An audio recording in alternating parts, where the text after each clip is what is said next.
지역을 돌며 의료 혜택을 받지 못하는 미정도 부족들에게까지도 나아갈 수 있게 되었습니다. 한 사람도 들어가기 힘든 곳에 가족 넷이 모두 들어갔습니다.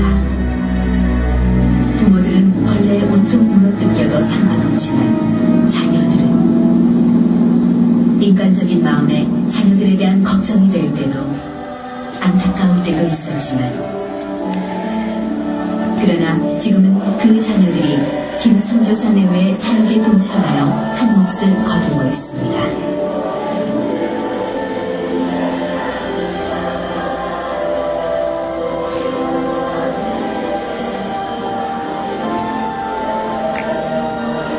(1999년부터) 부흥을 위해 간구하게 하신 하나님의 부름, 하나님께서 보내신 회개의 영으로 학생들은 죄를 고백하고 통에 자복하기 시작했습니다. 성령님께서는 함께한 모든 이들에게 성령 체험을 허락하셨고 이 거룩한 성령의 바람은 신학교와 교회와 온 동네 전체까지 흘러넘쳤습니다. 동네 역사상 한 번도 열리지 않았던 망고나무에까지도 망고가 주렁주렁 열리는 기적이 일어났습니다. 인디오 형제들을 지도자로 세우기 위하여 온몸을 바쳐 희생했던 허웅섭 선교사가 말기 폐암으로 한국에서 투병하기 시작하자 인디오 형제들은 폐암에 걸린 허웅섭 선교사를 기억하면서 더 열심히 사역한다고 합니다. 현재 신학교 졸업생들은 부족교회를 스스로 세워나가며 성경과 교재 번역에 힘쓰고 있습니다. 이 천국 복음이 모든 민족에게 증언되기 위하여 온 세상에 전파되면 그제야 끝이 오리라.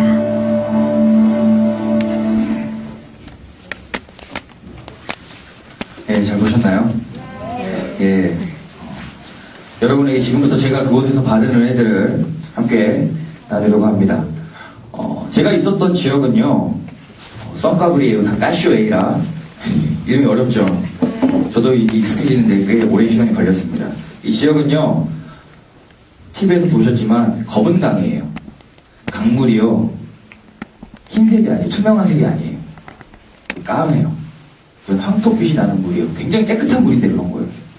그런 곳에서도 가장 상류, 맨 위에 위치한 지역입니다. 그래서 아까도 보셨지만 물살이 굉장히 급해요. 강인데 파도 치고 회오리가 돌고 그런 지역입니다. 그곳은요, 베네수엘라, 콜롬비아, 브라질, 삼국의 국경입니다. 그래서 브라질, 콜롬비아, 베네수엘라 이 세 나라가 모여 있어요.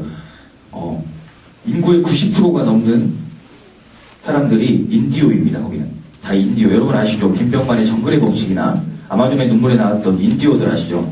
그런 인디오들이 살고 있는 지역입니다. 제가 사역했던 곳에 지금 보셨던 김철기 성원석 선교사님은요, 1990년도에 인디오 부족을 대상으로 사역을 시작하셨습니다. 아마존에 선교사가 필요하다라는 요청을 받으시고 그곳에 들어가셔서 20년 넘게 사역을 하고 계십니다. 지금은 아까 방송에도 보셨듯이 여자 선교사님이신 허원석 선교사님이 폐암 환자세요. 그래서 한국에 들어와 계시고 김철기 선교사님 혼자 아마존에 계십니다. 그래서 제가 그곳에서 6개월 동안 김철기 선교사님을 도와서 함께 사역을 했습니다. 썬카브리우 까시오에라에 제가 들어가서 딱 한 달 만에 깨달은 사실이 한 가지가 있습니다.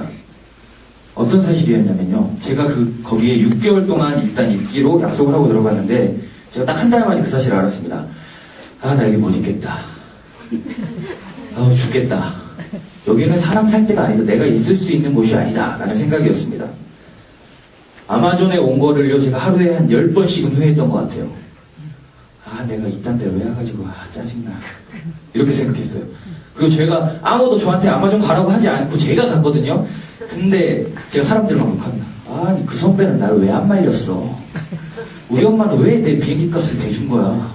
이렇게 불평했습니다. 왜냐면요, 거기는요, 제가 살기에 너무 힘든 곳이었어요.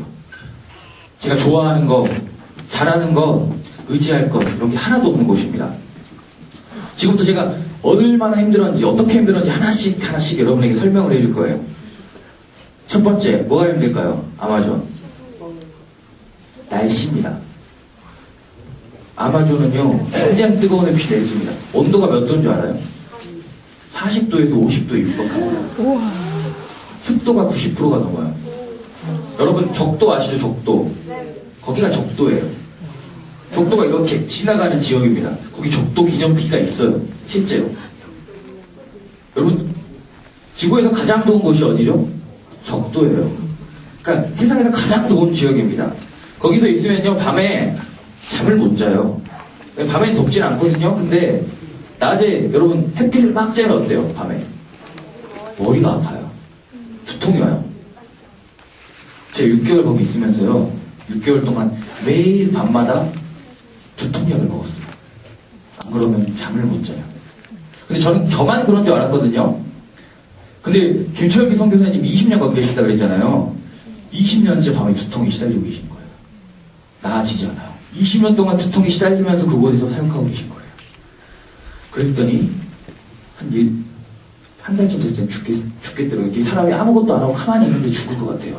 몸이 막 이렇게 말라가요. 안 그래도 제 이 외모가 안 그래도 까무잡잡하고 하는데, 그래서 저는 햇빛 따위는 나랑 괜찮은 관계일 거야 라고 했는데 죽을 것 같았어요. 그럼 두 번째입니다. 뭐가 더 힘들까요? 먹는 게 힘듭니다. 여러분이 기대하신 음식들, 그런 음식들은 많진 않아요.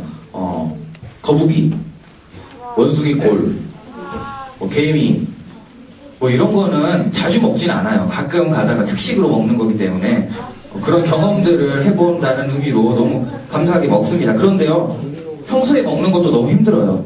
원래 먹는 음식들도 달라요, 한국이랑은. 그래서 제가 한 달쯤 먹었을 때는 밥을 못 먹겠는 거예요. 이 식사 시간 12시, 11시 한 40분에서 50분 사이의 식사 시간이거든요. 공동 식사 시간이에요. 근데 그 시간이 되면요, 막 심장이 쿵쾅쿵쾅 뛰어요. 막 오늘 어떻게 밥 먹지? 왜냐면 밥만 딱 보면 토할 것 같아요. 속에 막 이렇게 올라오는, 여러분 아시죠? 막 이렇게 토할 것 같아요. 그래서 점심시간만 되면 막 부들부들 떨었어요. 오늘은 어떡하지? 근데 먹고 버텨야 돼요. 그래서 하루에 한 끼를 먹었습니다, 제가 점심에. 밥을 갖다 놓고요, 같이 앉아요. 그리고 또 선교사니까 밥은 먹어야 돼요. 그들이랑 어울려야 되니까. 밥을 딱 떠놓고 밥을 한 숟갈 넣은 다음에 한 10번 씹습니다. 그리고 옆에 있는 물을 들어서 물을 먹고 밥을 삼킵니다. 그러니까 밥을 먹은 게 아니라 밥을 씹어서 넘겼어요. 왜냐면 살아야 되니까. 버텨야 되니까. 그러니까 먹는 게 너무나도 힘들었습니다. 세 번째, 뭘까요?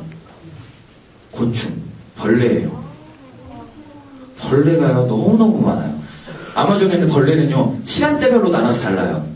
아침에는 띠용이라는 벌레가 있고요. 점심에는 무슨 이상한 벌레들이 굉장히 많아요. 묵궁이, 말라리아, 굉장한 벌레들이 있습니다. 막 그냥 가만히 있으면 벌레 계속 무는 거예요. 어느 정도로 그러냐면요, 제가 잘 때 흰 양말을 신고 자거든요. 흰 양말, 그 두꺼운 스포츠 양말 알죠, 여러분? 그 양말을 신고 잤어요. 왜냐면 벌레 물리니까. 근데 아침에 일어나면요, 양말이요, 흰 양말이요, 빨개져 있어요. 그리고 노란 물들이 가득 차 있어요. 제가 너무 긁고 밤 자다 보면 막 긁잖아요. 그러다 보니까 피가 나고 진물이 터져가지고 양말이 다 적셔진 거예요. 근데 그 진물이 나 위에다 떠물어요, 벌레가. 그리고 그 위에 떠물어요. 그러니까 제 발은요, 항상 진물이 흐르고 피가 흐르는 그런 모습이었어요. 제가 그걸 볼 때마다 내가 여기 왜 있을까 이런 생각들이 있습니다. 지금도 아직 흉터가 아직 남아있어요. 마지막으로 가장 힘든 겁니다, 이거. 뭘까요? 힘든 거 괜찮아요. 외로움이에요, 외로움. 혼자라는 극심한 외로움. 거기에는요, 한국인이 한 명도 없어요. 제가 김철기 선교사님이랑 둘이 있었다 그랬잖아요, 둘이. 한국말 할 수 있는 사람 딱 2명이에요. 아니, 얼굴이 하얀 사람이, 제가 거기가 하얀 거예요, 여러분. 제가 지금 얼굴 좀 까매 보이지만, 아마존 가면 저 하얀 거예요. 그래서 하얀 사람이 2명이 있는데, 선교사님이 제가 아마존 들어간 지 10일 만에 한국에 들어가셨어요, 일이 있으셔서. 그래서 제가 10일 만에 아마존에 혼자 남게 됐거든요. 말을 너무 하고 싶은데 할 말이 없네. 들을 사람이 없어요. 그러니까, 제가 막 힘드니까, 힘들면 말하잖아요, 우리. 나 너무 힘들어, 죽을 것 같아. 말할 사람이 없는 거예요. 그리고 너무 사랑하는 사람들이 보고 싶어요. 엄마가 보고 싶고 아빠가 보고 싶은데 볼 수가 없어요. 그게 가장 힘듭니다. 이렇게 아마존의 모든 것들이 저를 힘들게 했습니다. 그래서 딱 한 달이 있으니까 제가 이런 생각이 들더라고요. 6개월은 여기 못 있겠다. 죽겠다. 이런 생각이 들더라고요. 근데 여러분, 이상하다는 생각이 들었습니다. 참 이상하죠? 한국에 있을 때 저는 이런 기도나 이런 고백들을 굉장히 많이 했어요. 분명히 여러분도 들어보셨을 거예요. 선생님들이나 전도사님이 그런 고백을 하는 걸 들어봤을 거예요. 엄마가 그런 고백을 하는 걸 들어봤을 수도 있어요. 그리고 심지어 여러분도 그런 고백을 했을 수도 있습니다. 바로 이런 고백입니다. 주님, 저는 주님만 있으면 돼요. 저는 다른 거 다 필요 없습니다. 주님만 있으면 돼요. 주님 나와 함께 해주세요. 저는 주님만 있으면 됩니다. 그렇게 기도하는 거 들어본 적 있죠? 근데요, 주님만 있어요. 거기는 정말로 아무것도 없고 주님만 있어요. 근데 왜 힘들까요? 아니, 주님만 있으면 된다고 내가 고백했는데 왜 난 힘들지?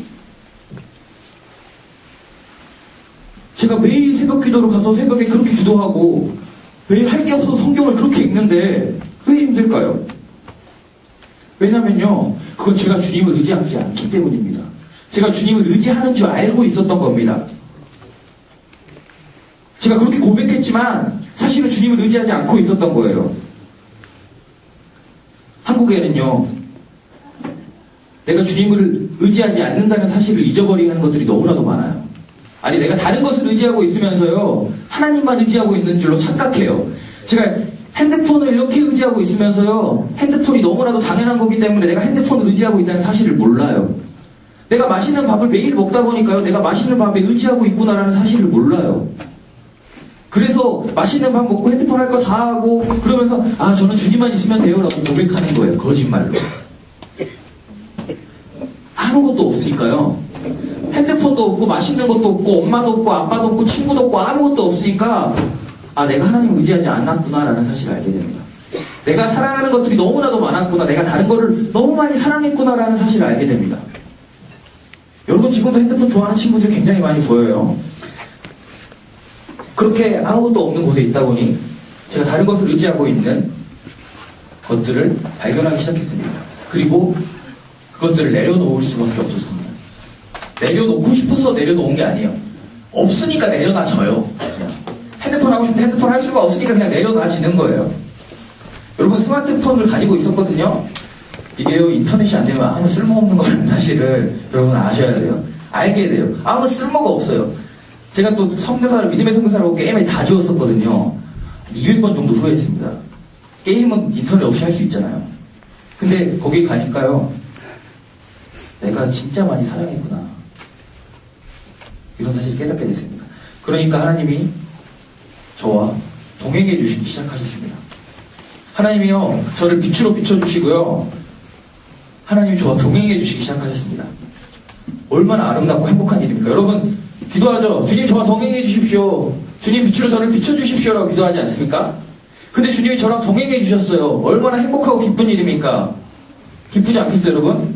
주님과 동행하고 싶은 사람 있어요? 여기 있네요. 근데요, 주님이랑 동행하는데요, 너무 짜증났습니다. 너무 짜증났어요. 너무 싫었어요. 너무 짜증나고 너무 불편했습니다. 여러분, 하나님과 동행한다는 게 뭡니까? 하나님과 동행하는 게 뭡니까? 기쁜 일입니까? 기쁜 일입니까, 여러분? 하나님과 동행한다는 건요, 여러분, 내가 얼마나 죄인인지 아는 겁니다. 내가 얼마나 쓰레기인지 아는 겁니다. 우리가 얼마나 죄인된 존재인지를 아는 것이 하나님과 동행하는 것입니다.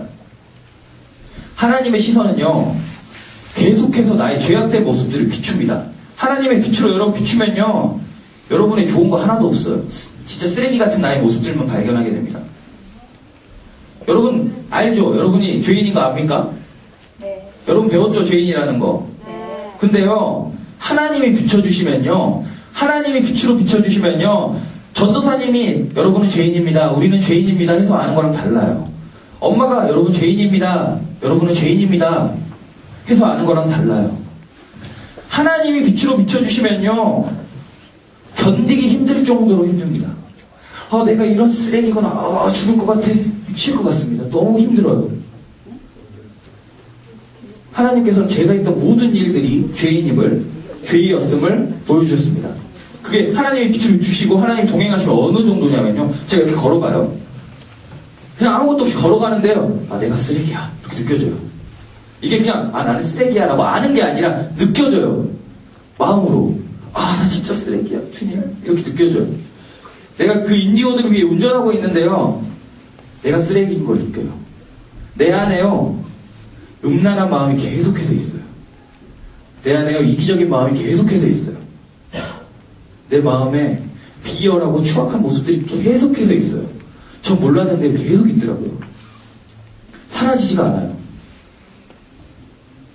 그게 하나님 빛으로 비춰주시니까 계속해서 느껴지고 보이는 거예요. 그러니까 너무 힘들었습니다. 저는요, 목사님이 되려는 사람이었거든요. 목사님이 될 사람이에요. 그리고 훌륭한 사람이 되고 싶었어요. 존경받는 목사님이 되고 싶었어요. 근데요, 제 안에 욕망이 너무 많아요. 음흉한 마음이 너무 많고요. 이기적이고 비열하고 추악한 모습이 너무 많은 거예요. 그러니까 막 이런 생각이 듭니다. 나는 목사님이 되기에 부족한 사람인가 이런 생각이 처음에 들기 시작합니다. 그래서 제가 좀 바뀌어봐야 되잖아요. 우리가 이런 마음을 처리하고 좀 의로워져야 되기 때문에 기도를 더 열심히 했습니다. 새벽에 누구보다 일찍 일어나서 기도했습니다. 하루 종일 기도한 적도 있어요. 기도했습니다. 성경책을 계속 봤어요. 그리고 남들한테 너무 친절하게 해주고 더 잘해줬어요. 그 인디오들 여러분 친절하게 해주기 쉽지 않아요. 그 힘들고 그 더운 데 있으면요 아무것도 하기 싫어요. 근데요 그들을 위해서 더 열심히 뛰고 더 열심히 일했습니다. 더 열심히 저를 헌신했습니다. 그런데요 제 안에 있는 죄는요 사라지지가 않는 거예요. 제가 아무리 기도를 많이 해도요 제 안에 음란한 마음이 계속 있어요. 제가 아무리 성경을 많이 읽는데요 성경을 많이 읽어도 제 안에 비열하고 추악한 마음이 계속 있는 거예요. 그래서 저는요 제가 교회도 다니면 안 되는 존재라고 생각했어요. 기도를 해도 착해지지 않는, 아무리 노력해도 이 선해지지 않는 이 마음 때문에 교회도 다니면 안 될 놈인 것 같았어요. 그래서 저 아마존에서 이런 생각을 했어요. 6개월 마치고 아마존에서 한국 돌아가면 교회 안 다녀야지.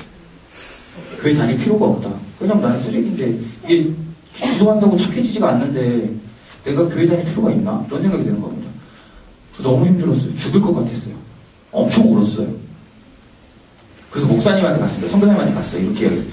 선교사님, 저 너무 힘들어요. 저 쓰레기인 것 같아요. 아무리 노력해도 제 죄가 사라지지 않아요. 근데요, 여러분, 제가 왜 그 얘기를 했을까요, 목사님한테? 힘들어서, 천재네. 힘들어서 한 거예요. 위로받으려고요. 괜찮아, 낙준아, 조금만 참자. 낙준아, 조금만 힘내자. 이렇게 위로받고 싶었어요. 여러분 힘들 때 위로받고 싶죠? 저도 위로받고 싶었어요.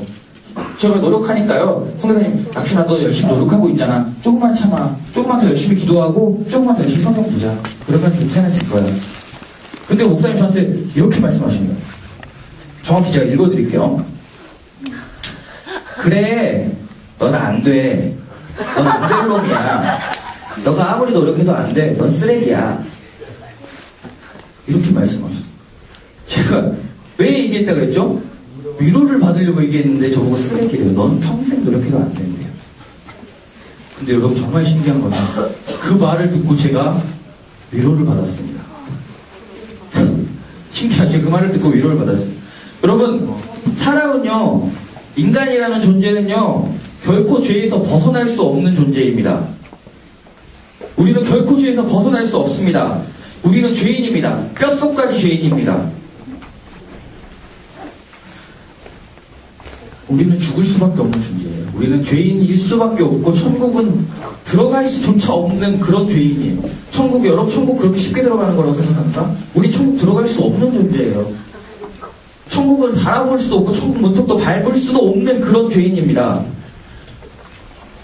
그런데 여러분 우리가 구원을 받는답니다. 그런데 우리가 구원을 받는데요. 여러분 중에 음란한 마음 안 가진 사람 있습니까? 평생 노력해도 음란한 마음이 사라지지 않나요? 이기적인 마음 사라집니까? 사라지지 않아요. 평생에도 우리 죄인이고 평생 죽을 때까지 이 죄는 사라지지 않아요. 그런데요 우리가 구원받는답니다. 여러분 이게 무엇인 줄 압니까? 우리가 구원받는 거는요 은혜입니다. 우리가 천국에 가는 것은요 은혜입니다. 우리가 천국에 들어가는 것은 우리가 노력해서 가는 것이 아닙니다. 여러분이 오늘 교회에 나온다고 해서 천국에 가는 것이 아니에요. 여러분이 성경을 많이 보고 기도를 많이 한다고 해서 천국에 가는 것이 아닙니다. 우리가 구원받고 천국에 가는 것은 그냥 은혜입니다. 아무것도 아니에요. 은혜예요.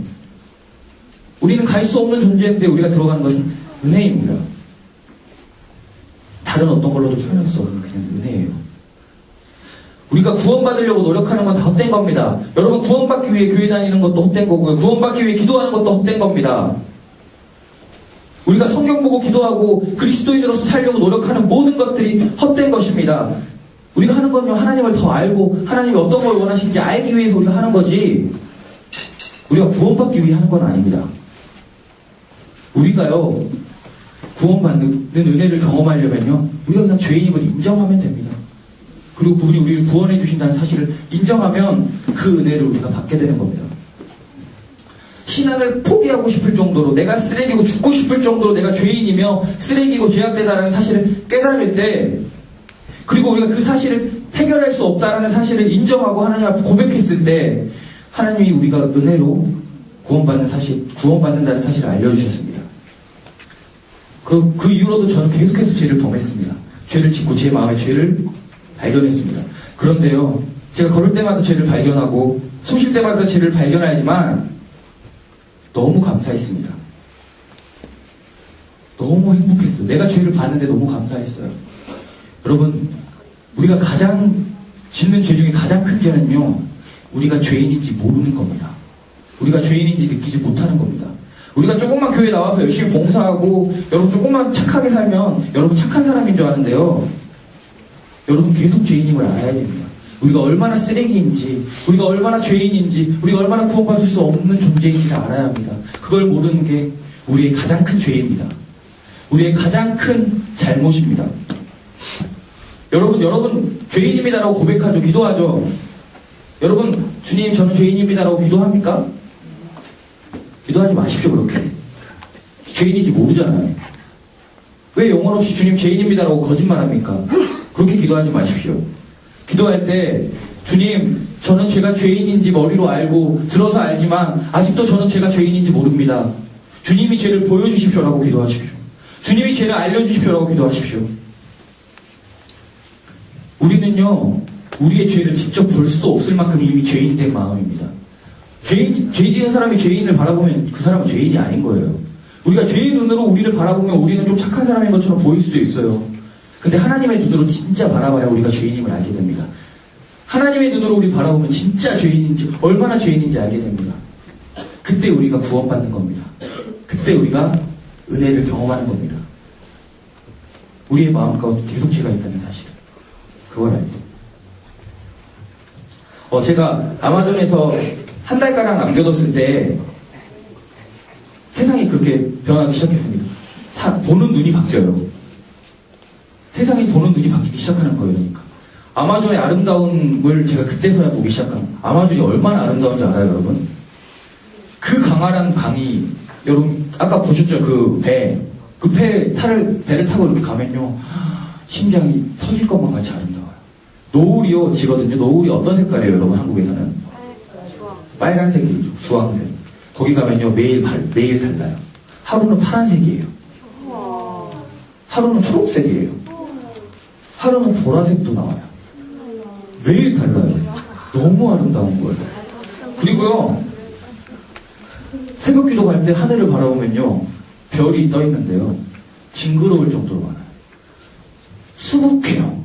여러분 여기 잠깐 천장 보면요, 흰색 있고 그 막 이렇게 좀 검정색 같이 이렇게 있죠. 이만큼 있어요, 별이.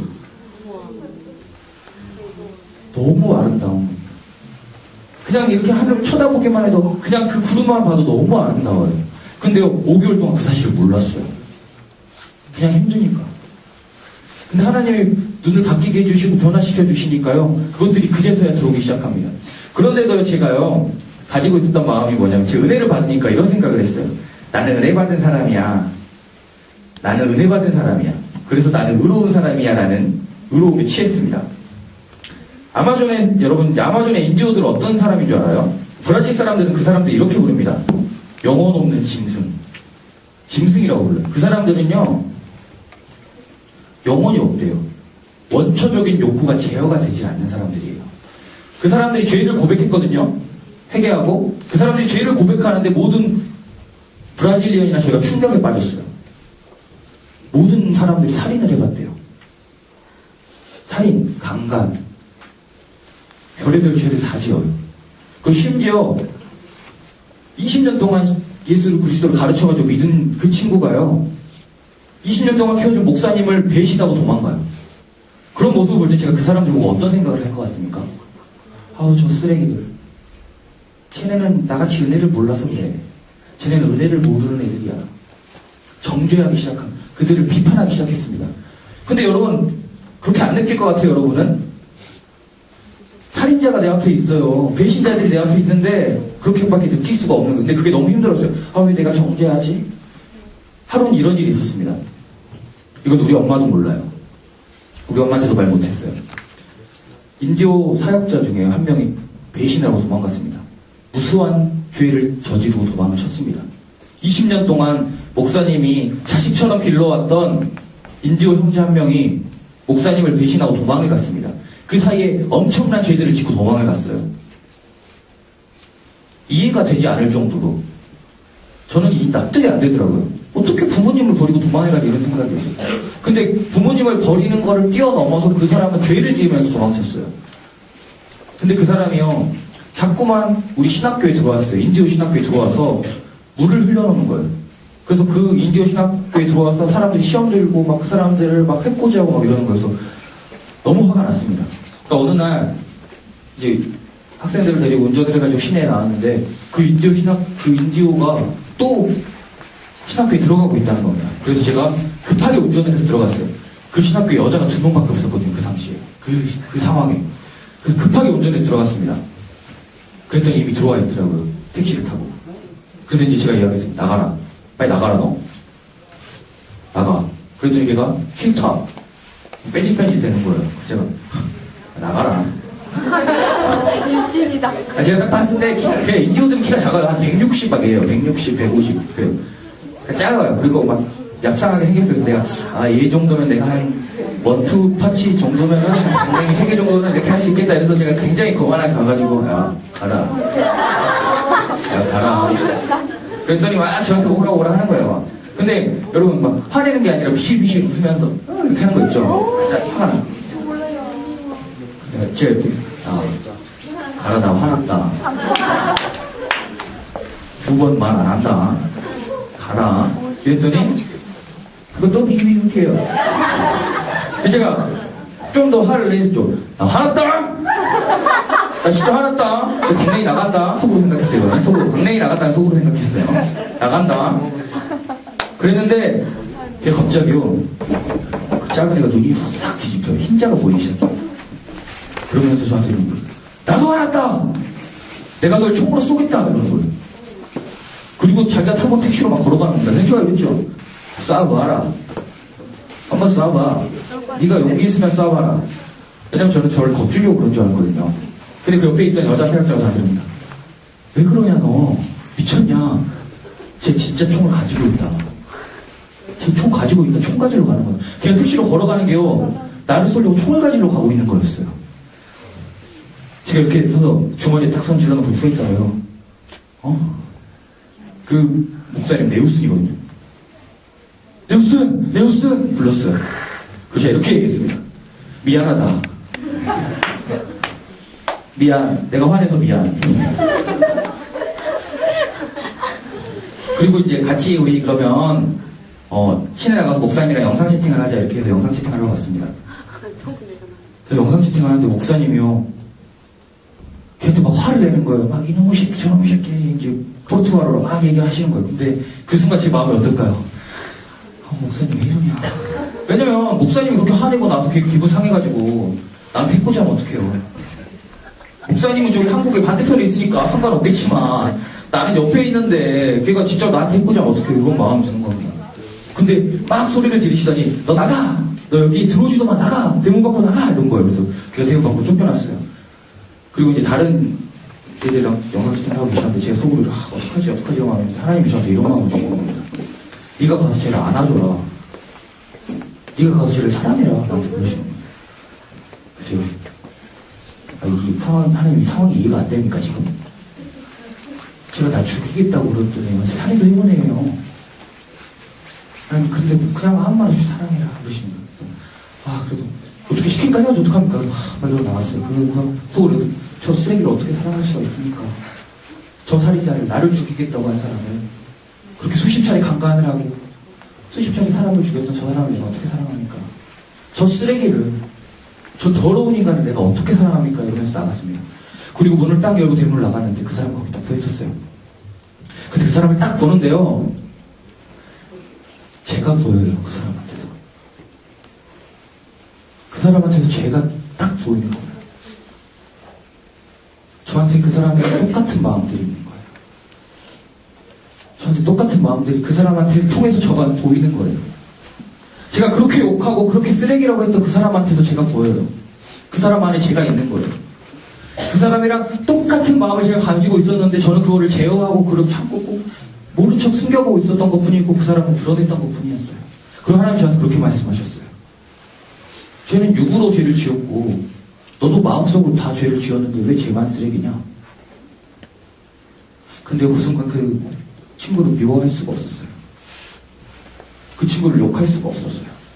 그리고 그 친구한테 꼭 가서 안아줬습니다. 사랑한다. 난 너를 이해한다. 내가 너한테 화내서 미안하다. 하지만 너는 네가 지었던 죄가 있기 때문에 너 회개해야 된다. 이러면서 그를 꼭 안아줬어요. 그랬더니 그 인디오가 눈물을 막 흘리더라고요. 눈물을 흘렸어요, 정말. 그리고 그 다음 날 회개하겠다고 인디오 마을로 들어갔습니다. 하나님이 저한테 그렇게 말씀하셨어요. 내가 너한테 붙여준 모든 사람은 너를 알라고 붙여준 거다. 너한테 붙여준 사람을 통해서 네 모습을 봐라. 네가 지은 죄들을 봐라. 이렇게 말씀하셨어요. 인디오의 사람들이요, 죄를 굉장히 많이 지어요. 원초적인 욕구가 제어가 안 되기 때문에 이 사람들은요, 죄를 계속 지어요. 근데 그 모습을 통해서 내 안에 있는 욕구들을 내가 계속 보게 되는 거예요. 그러면서 내 죄를 회개하게 되는 겁니다. 그렇게 아마존에서 마지막 한 달을 지낼 때 하나님이 저에게 한 가지를 더 말씀하셨습니다. 그것은 이것이었습니다. 너의 전 소유를 포기하고 예수 그리스도를 따르라. 십자가를 지고 예수 그리스도를 따르라. 이렇게 저에게 말씀하셨습니다.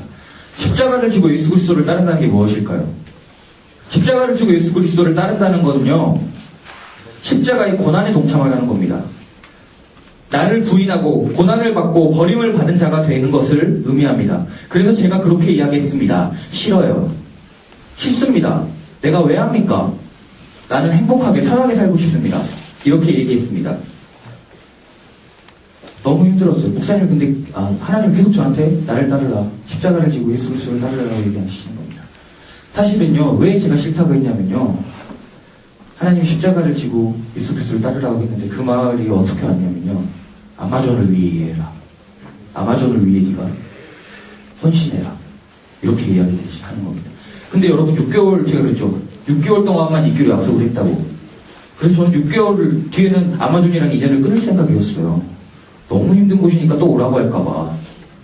목사님이 또 오라고 하면 어떡하지 이런 마음이 있어서요. 끊으려고 했는데 하나님이 저보고 아마존을 위해서 또 헌신하려고 해서 싫다고 했습니다.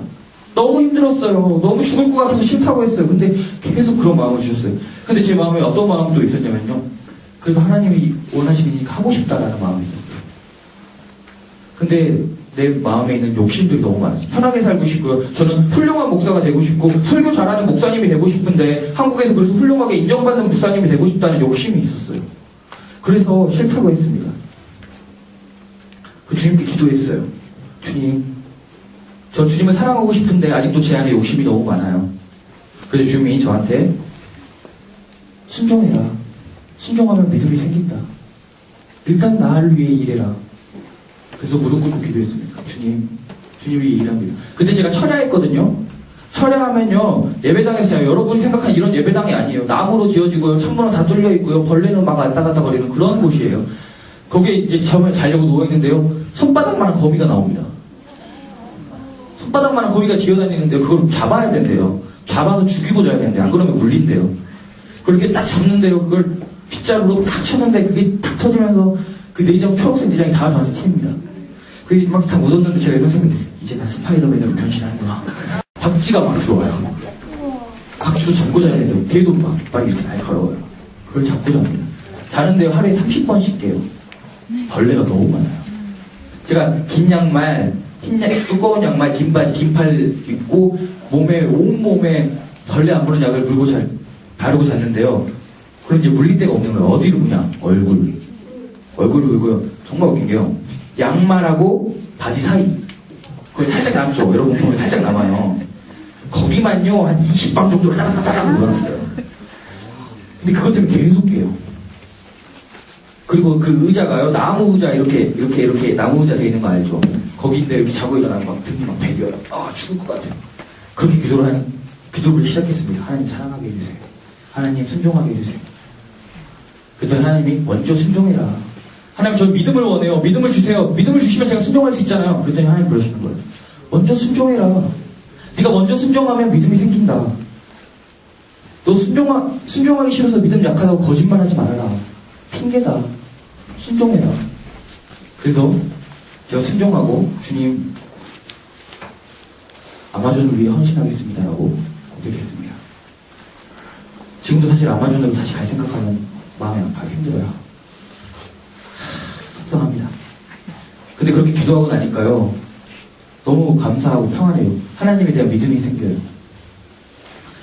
여러분, 오늘 본문을 잠깐 볼까요? 본문을 보면요, 이 본문은요, 재물이 많은 청년 이야기입니다. 부자 청년 이야기 뒤에 나오는 예수님과 제자들의 대화입니다.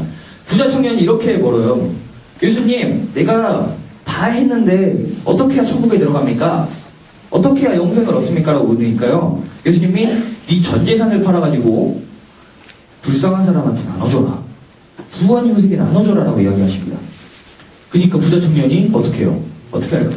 근심하고 떠나갑니다. 못해요.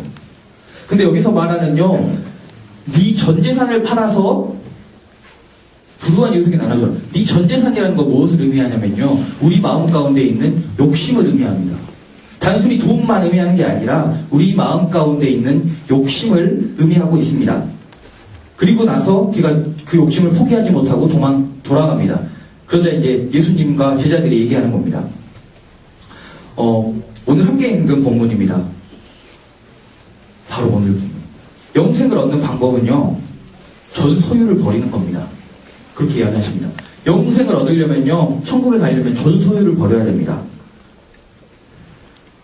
29절에 보면 이렇게 되어 있습니다.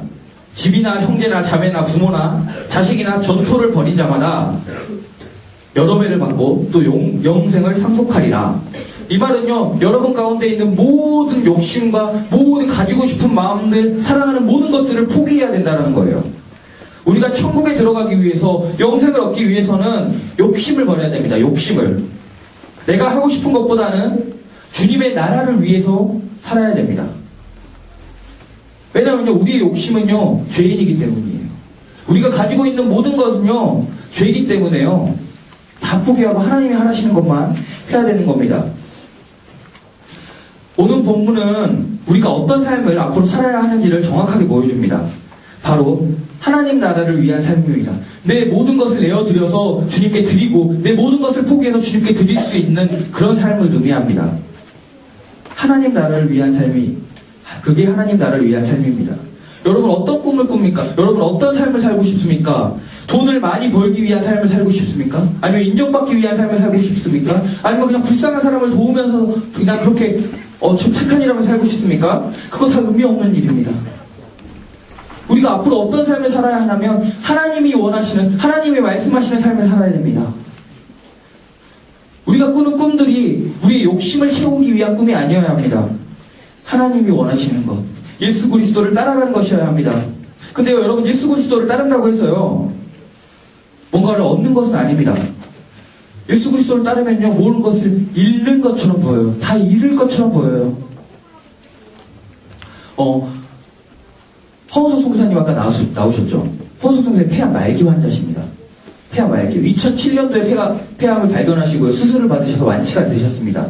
그리고 아마존에 다시 들어가셔서 선교를 하다가 2009년에 암이 재발하셨어요. 그리고 폐암 말기 판정을 받습니다. 그리고 6개월 시한부 인생을 선고받습니다. 양쪽 폐가요 이미 다 암으로 전이되어 있어요. 그리고 장까지 이미 다 전이가 되어 있는 상태입니다. 잘 걸으시지도 못해요. 근데 6개월 시한부 인생을 선고받고 현재까지도 살아계시고 많은 이들에게 설교를 하고 계십니다. 이렇게 걷지도 잘 못하세요. 제 팔을 잡고 겨우 이렇게 걸어다니세요. 근데 강단에 서면요 1시간씩 2시간씩 설교하십니다. 근데 사람들이 허석 선교사님 보고 이렇게 얘기합니다. 처음 폐암에 걸렸을 때 사람들이 이렇게 얘기해요. 잘못 믿었구만. 하나님 잘못 믿었어. 하나님 믿었는데 왜 폐암에 걸려? 그렇게 얘기하는 사람이 있고요. 또 이런 얘기하는 사람이 있습니다. 하나님 없구만. 하나님 믿었는데 폐암 걸렸잖아. 그렇게 열심히 믿었는데 폐암 걸렸잖아. 하나님 없구만. 이렇게 얘기하는 사람도 있습니다. 근데 그럴 때마다 허석 선생님이 이렇게 이야기합니다. 제가 십자가의 길을 걷고 하나님의 제자가 되는 것은 무엇을 얻기 위해서가 아닙니다. 제가 하나님을 믿는다고 해서 무엇을 얻는 것은 아닙니다. 하나님이 오라고 해서 가는 겁니다. 하나님이 부르시기 때문에 순종하는 것입니다. 그리고 자신이 폐암에 걸렸기 때문에 그 사실을 알고 다른 이들에게 전할 수 있어서 감사합니다. 나는 폐암 때문에 사람들에게 하나님을 전할 수 있습니다. 감사합니다라고 이야기합니다. 그렇습니다. 여러분, 우리가 예수 그리스도의 제자가 되고 하나님을 따르는 길은, 하나님께 순종하는 것은 무엇을 잃는 삶입니다. 무엇을 얻는 삶이 아니라 무엇을 잃는 삶입니다. 무엇을 얻기 위해서가 아니라 하나님이 부르시기 때문에, 우리가 무엇인가를 쟁취하고 얻기 위해서, 우리 욕심을 채우기 위해서가 아니라 하나님이 그저 부르시기 때문에 순종해야 됩니다. 예수 그리스도를 따른다고 해서 여러분 얻을 게 하나 없어요. 여러분, 기도를 열심히 하면 성적이 오를까요? 기도 열심히 한다고 해서 성적 오르지 않습니다. 공부 열심히 한 친구가 올라요. 기도 열심히 한다고 이쁜 여자랑 결혼할까요? 아니에요. 기도한다고 해서 무엇인가를 얻는 것은 아닙니다. 우리가 성경을 열심히 읽는다고 해서 성적이 오르는 것도 아니에요. 우리가 기도하고 성경 보고 하나님을 따르는 것은 그분이 그렇게 하라고 하셨기 때문에 순종하는 겁니다. 그렇기 때문에 그렇게 사는 삶이 하나님의 제자가 되는 삶입니다. 여러분, 꿈을 꾸셔야 됩니다. 여러분에게 꿈이 있을 겁니다. 여러분 앞으로 삶의 계획이 있을 겁니다. 어떻게 살아야지, 나는 의사가 돼야지, 변호사가 돼야지, 뭐 어떤 꿈들을 많이 가지고 있을 겁니다. 아니요, 꿈이 없어요. 전 그래도 여러분 어떤 삶을 살고 싶다는 계획을 할 겁니다. 돈을 많이 벌어서 막 쓰고 살아야지, 펑펑 쓰며 살아야지 라고 생각하는 사람도 있고, 부유한 사람을 도와줘야지 라고 생각하는 사람도 있습니다. 근데 그런 거 다 필요 없어요. 내가 하나님 나라를 위해서 어떤 삶을 살 것인가를 계획하고 꿈꿔야 합니다. 하나님 나라를 위해서 내가 어떻게 살 것인가를 계획하고 꿈꿔야 됩니다. 그때 우리가 하나님의 제자가 됩니다.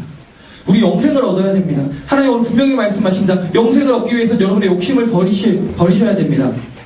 영생을 얻는 꿈은 여러분의 욕심을 버리고 하나님이 부르시는 꿈을 찾는 겁니다. 여러분, 오늘도 기도하시기 바랍니다. 하나님, 주님이 원하시는 꿈이 무엇입니까? 주님이 바라시는 것이 무엇입니까? 이렇게 기도하시는 여러분이 되시기를 바랍니다. 여러분, 저를 위해서도 기도해 주시기 바랍니다. 제가 언제 또 아마존을 안 가겠다고 거짓말하고 뒤돌아버릴지 모르죠. 사람이니까요. 여러분, 저를 위해서 기도해 주십시오. 하나님 제자된 삶을 살 수 있도록 기도해 주십시오. 그리고 여러분도 꼭 하나님이 원하시는 계획을, 영생으로 가는 꿈을 꾸시는 여러분이 되기를 소망합니다. 기도하겠습니다. 사랑의 하나님 아버지, 감사합니다. 우리가 죄인인데, 천국에 들어갈 수 없는 존재인데 은혜를 받습니다. 구원을 얻습니다. 주님, 감사합니다. 주님, 이제 우리가 영생으로 들어가기 위해서, 하나님 나라에 들어가기 위해서 우리의 모든 소유를 바치고 우리 욕심을 버리고 하나님의 꿈을 찾고 싶습니다. 주님, 우리에게 말씀하여 주시고 우리에게 보여주셔서 우리의 욕심이 아닌 하나님 나라를 위한 꿈을 꾸는 청소년부 친구들이 될 수 있도록 주님께서 함께하여 주세요. 예수님의 이름으로 기도드렸습니다. 네. 감사합니다.